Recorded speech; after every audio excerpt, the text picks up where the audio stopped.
गुणनखंड बहुत आप बनाए होंगे, लेकिन ऐसा गुणनखंड नहीं बना। ये गुणनखंड नहीं, गुणनखंड का बाप है, बड़ी खतरनाक है, ध्यान दीजिए, है ना। सबसे पहले क्या जानते हैं कि जो आगे वाला पार्ट दिखता है आपको ना, इसको ए बोलते हैं, और ये दिख रहा है इसको बी बोलते हैं, और इसको क्या बोलते हैं, सी बोलते हैं। तो जो लास्ट वाला प्रोडक्ट बनता है ए गुना सी होता है, यानी कि क्या लिख सकते हैं, यहाँ जो आप देख रहे हैं, यहाँ आप देख रहे हैं ना, यहाँ आप देख रहे हैं, क्या दिख रहे हैं कि 3 गुना 2 बराबर क्या लिखा हुआ है, ए सी। तो 3 गुना 2 ए सी हो जाएगा सर, तो हो जाएगा, ठीक है। और क्या लिख सकते हैं, तो 6 होगा, 6 को क्या लिख सकते हैं, तो सर √6 और गुना √6 भी अगर लिख दें तो इसका मतलब ही 6 होगा, ये हो जाएगा।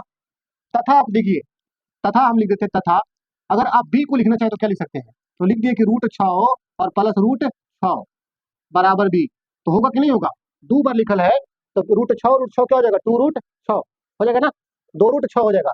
लेकिन इसको और किसी तरह लिखा जा सकता है, √6 को और किसे लिख सकते हैं, कैसे लिख सकते हैं, तो सर इसको लिख सकते हैं कि √3 और गुना क्या, √2, ऐसे भी तो लिख सकते हैं √6, ऐसे भी तो √6 लिख सकते हैं। अब इसी का प्रयोग करके हम बना देंगे इस मैथ को, ध्यान दीजिए। चलिए देखिए, प्रश्न में क्या दिया हुआ है कि 3x² माइनस 2√6x प्लस 2 बराबर क्या, 0।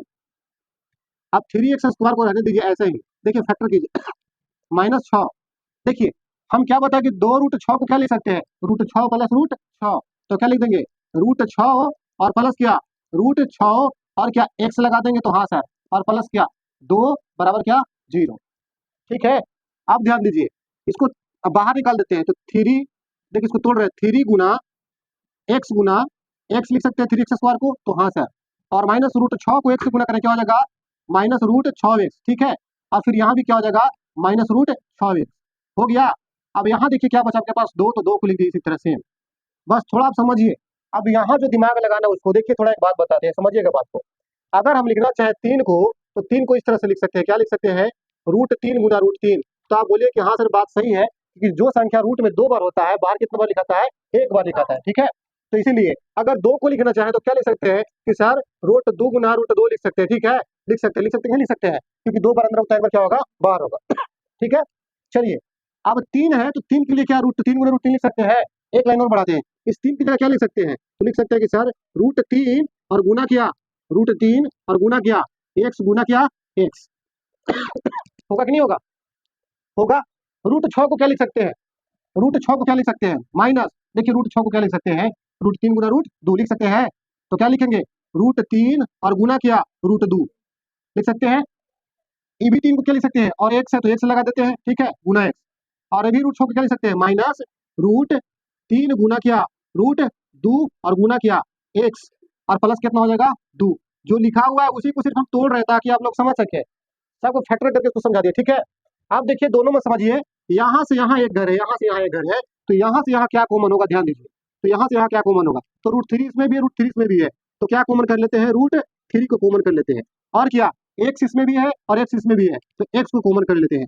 अब आपके पास यहाँ क्या बचा, तो √3x बच गया, तो क्या लिखेंगे, √3x, और यहाँ क्या बच गया, -√2 बच गया, तो यहाँ -√2 बच गया, ठीक है, यहाँ से इसे कॉमन कर लेंगे।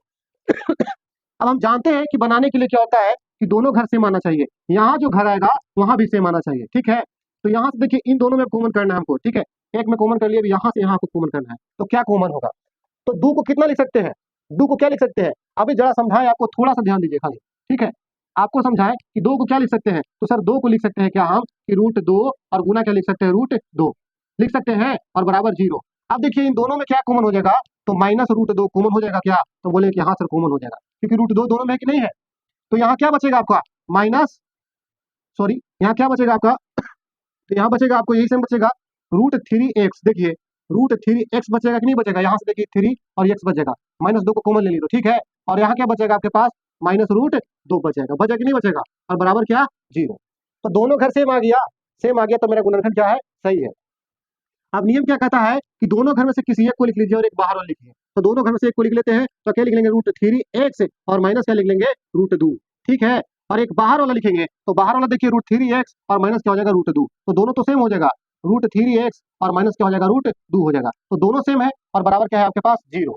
तो चलिए इसको बनाते हैं, अब इतना आ गया आपको ना।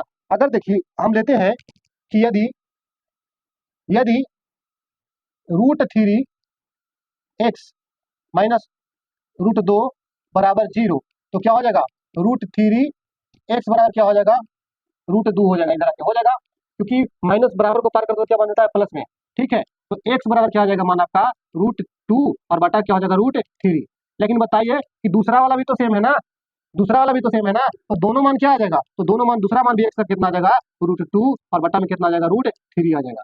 ठीक है, देखिए यही इसका आंसर आएगा और बनाने का यही तरीका है। आपको समझाने के लिए इतना लंबा बनाए, वरना शॉर्ट में भी बन सकता था, एक बार में शॉर्ट में बन जाता। ठीक है, तो बनाने के लिए आपको इतना समझा है। ठीक है, अगर वीडियो अच्छा लगे तो लाइक कीजिए और बहुत सारे लोगों के पास शेयर कर दीजिए। मिलते हैं अगले वीडियो में, तब तक के लिए जय हिंद।